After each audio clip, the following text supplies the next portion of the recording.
Hey everyone, welcome back. Today we're talking about PS1 RPGs and 10 that you absolutely need to play. Now, the PS1 is one of those consoles that's in contention with others like the SNES, PS2, and Switch for having potentially the best library RPG ever. And it's definitely the one that I've played the most RPGs on.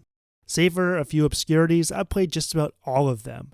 Just to be clear here though, there are a few that I think could potentially be on this list. A good example is Valkyrie Profile, which is a great game, just one that I have not played in about 20 years, and I had never beaten the game, so I didn't feel right putting it on this list, and I'm sure there will be a few others that some people will think are missing. The last thing I want to say is that series will be kind of put together, so you're not going to see Final Fantasy VII, Final Fantasy IX, Final Fantasy Tactics taking up 3 slots on this list. Instead, I will put the entire series respectively where I think it deserves to go. All right, without further ado, let's jump in. Number 10 is Alundra. When I made the list of top RPGs, it was really hard to pick that 10th slot. But Alundra really does stand as one of the best PS1 action RPGs, if not the best. And the only flaw it really has is that it is insanely challenging at times. For instance, some of the puzzles can be really challenging, like beyond a Zelda level, and even some of the boss fights can be immensely challenging. While this isn't the 3D grand RPG that Ocarina of Time was on the N64, this is almost as good as the better 2D Zelda games, and that's not a bad thing to have on your console. It's also a working design's localization, and while it does have that trademark humor and all that great dialogue, it's actually arguably their darkest game. Alundra is a dreamwalker, and he's able to enter people's dreams and potentially save their lives. However, throughout the story, a number of the villagers that he tries to save end up dying, which results in Alundra taking on some serious heat and having kind of a contentious reputation in the town he's in. But by the end of the story, you'll kind of see how that unravels and kind of Alundra's role in it, which I don't want to spoil here. On the gameplay side of things, it's a pretty traditional top-down action RPG, but it has an immensely large world, unique items that can be crafted. There's a lot of puzzles to solve, dungeons to explore, bosses to fight, and yes, it's really just one of those hidden gems that everyone needs to play, and now that I've gotten my PS2 again, I am going to be searching for this game, and sadly, it is kind of north of $100 for a complete copy, but such an amazing game, and you can't find it on any other console. Number 9 is Persona 2, Eternal Punishment. Persona 1 admittedly didn't do much for me. I didn't really care for the first-person exploration style, but Persona 2 remedies that, giving you more of that third-person traditional overhead point of view, and it's such a better, amazing game for so many reasons. I should note that this is actually the third game in the series. Persona 2 Innocent Sin was only released in Japan and is technically kind of a prequel to this game, but most people have probably only played Eternal Punishment. The first thing that I love about this game compared to other Persona games is that your characters are a little bit older. Instead of trampezing around as 11th graders, you're kind of young adults with various jobs. For instance, you have Katsuya, who's a police officer. You kind of get this character named Baofu or Bufu, who's kind of like a computer hacker. And all your characters are kind of adult, and I like that makes the game have kind of a darker, more serious tone. It's also one of the most immersive games on the PS1. It's got huge dungeons, and while it doesn't have a social system, you will spend a lot of time chatting with demons and getting new personas for your characters. So this game really isn't for the faint of heart, but in my opinion, it's one of the pinnacles of the franchise, even without the social system, and it would be amazing to see Atlus bring this game back. I'm not sure they will because it didn't sell super well, but seriously, if you've never played this game, you really owe it to yourself to try it. Just don't look at the price tag for this one, because it is painful. Number 8 is Chrono Cross, the not-so-Chrono Trigger sequel. This used to be kind of a controversial RPG. It came out at the end of the PS1's lifespan, which means it's one of the more beautiful-looking PS1 games. I think it looks absolutely fantastic. I love the art style. It has one of the best soundtracks of any RPG ever made. However, unlike Chrono Trigger, you only have 2 parallel worlds to explore, which are very similar to one another, with only minor changes between them, and you don't level up in a traditional sense. Instead, you kind of get level ups after a certain amount of battles, and you kind of get stat boosts between them.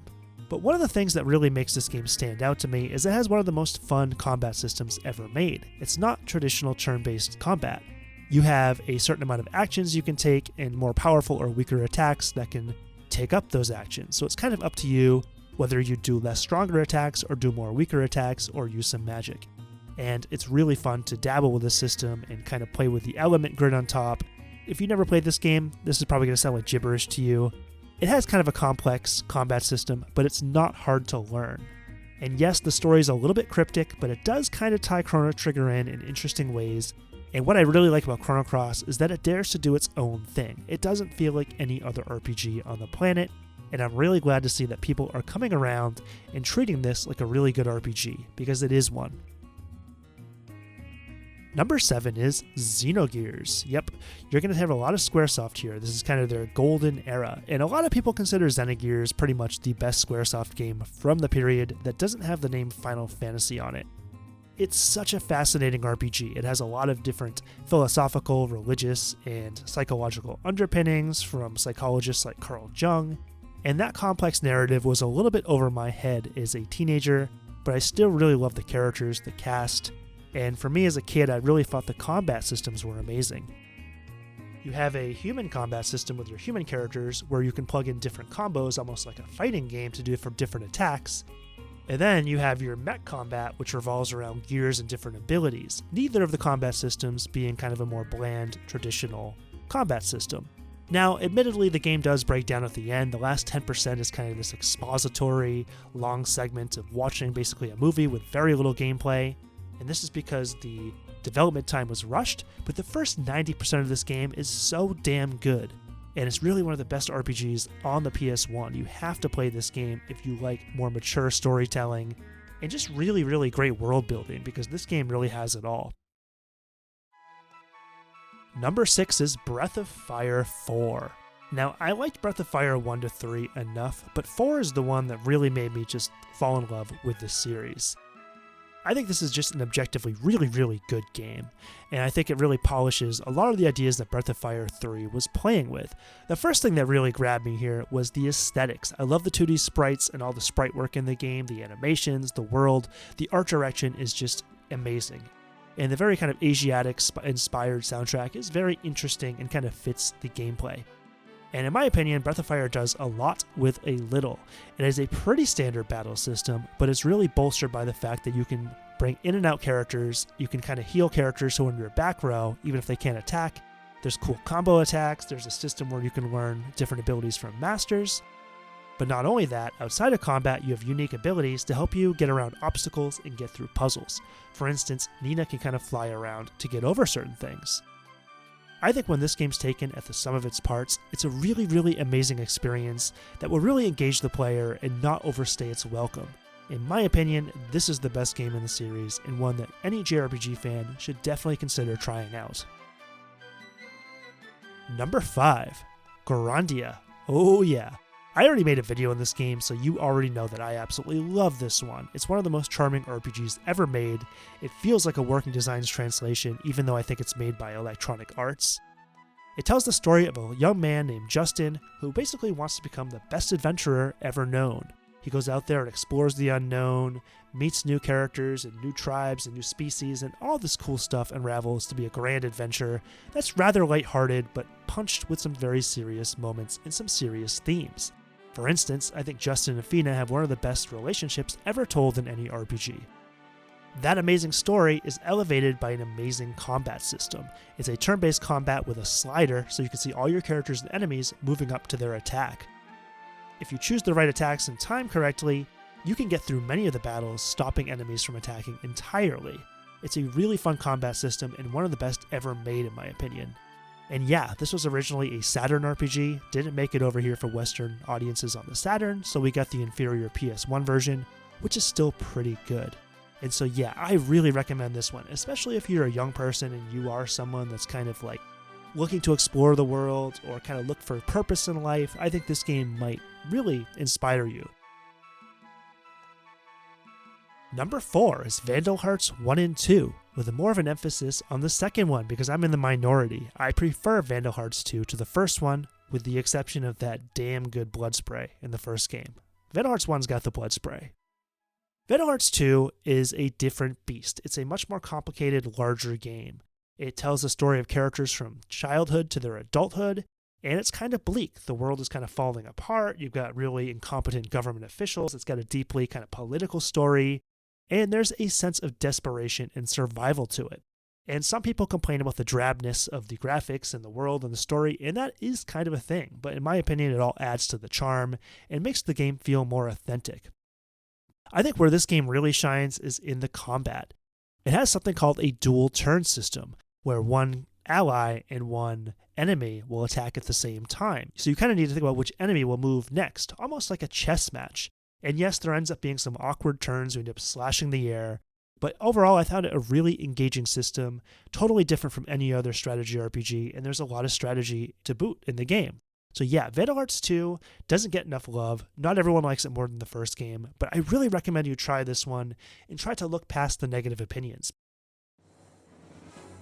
Number 3 is Lunar 1 and 2. Now, I could not possibly separate these games. They're pretty much just as good as one another. I guess I slightly prefer the first game, but I love Lunar 2 about 98% as much as I love Lunar 1. And Working Designs did a hell of a job localizing these for the PS1. And back in the day, they came with giant boxes with all these extras like cloth maps and pendants and stand-up figures and all these things that Working Designs just did that no other company would even think of. The first thing that really stands out here is they've upgraded the graphics and the voice acting from the Sega CD version. The anime cutscenes look amazing, the voice acting is really fun, and this game has an amazing translation, and it really makes all the characters pop. The story might be centered around the two main characters, kind of, Alex and Luna in the first one, or Hiro and Lucia in the second one, but all your characters feel so alive. They all have their own issues to get through, their own story arcs, and they're not ignored, which is part of why I love these games. Like Kyle and Jessica, their relationship's just so much fun. And the combat system in these games is pretty meat and potatoes. It's still fun, the difficulty's just right, it's a great cast of characters, really cool abilities to use, but in my opinion, the strength of Lunar 2 lies in the charm, the characters, the story, the really, really charming graphics, and the lore in the game. They're just two of the most amazing RPGs you'll ever play, and it's really hard not to play these and kind of smile and just feel a sense of optimism about, life. Number 2 is Final Fantasy. Yep, we had to get here eventually, right? So these are lumped together, but I really like 9 the best, though I think 7's amazing, 8's amazing in its own way, and Tactics is obviously amazing as well. Now, FF7 is really synonymous with the rise of the PS1, 9 was the swan song for the classic games, 8 was weird and kind of fun, and it's a very kind of mixed bag, and Tactics is just the tactics game that Final Fantasy deserved. This is the greatest run for Final Fantasy on any console. FF7 through 9 in Tactics, and even Anthology to some extent, because it's a decent port of FF5, I would say this is just an amazing batch of Final Fantasy games to have on a console, and it's never been matched by any other. And they remain some of the best RPGs ever made. You definitely cannot think about the PS1 without thinking about Final Fantasy. So what is number 1? What could be better than Final Fantasy? It is, of course, Suikoden. Especially the second one, but I still love Suikoden 1. I almost always play it first. It feels almost like a prologue to the first game, and it's just a damn good RPG in its own right. But Suikoden 2 just took everything about Suikoden 1, perfected it, and cranked it up a bit. And many of the characters return, and their timelines are pretty much intertwined. I cannot possibly summarize Suikoden 2, it's so hard. I am going to make a video dedicated to this game eventually. But it's a very fun game, there's a lot of just emotionally pounding moments. The themes run from family and friendship, to betrayal, to war, to responsibility and what it means to send soldiers to their deaths, to leadership, and there's just so many pivotal characters who play an amazing role in this story. And yeah, there's 108 characters to get in the game, and there must be 40 of them that have engaging stories. That's such a hard accomplishment in a game to have this many characters that stand out. But it's not just that, it's also that you're building a castle, and you get to see it grow, and you get new shops and mini games and features added to it that are really fun to explore in their own right. You've got 3 types of battles. You've got your regular battles, which are some of the best ever made. You got 2 rows to choose from. There's almost no loading time. There's almost no grinding. You've got one-on-one duels, which are really fun. You got strategy battles, I guess they're called major battles. They change in every Suikoden game. There's just so much jam-packed in here, and nothing, no detail is ever left behind here. Everything from the character recruitment to the castle building to the combat to the story is all pretty much perfect, and I just don't know how to sum up this game and say otherwise. You've got to play Suikoden 1 and 2, and luckily they're getting remasters this year that look fantastic. Alright guys, that does it for my list of top 10 PS1 RPGs. I'm sure there's a few missing. I'm going to get people being like, where the heck is Vagrant Story? Where the heck is Valkyrie Profile? Where the heck is maybe a game like, Tactics Ogre? But this is my list. Give me your list. What are your top 10 favorite PS1 RPGs? Because there's seriously another 20 that could be in contention. That's how deep this console's roster of RPGs is. Alright guys, please let me know your list. Please like and subscribe. That really helps the channel. Catch you next time. Game on. Justin? What? Ow! Ow!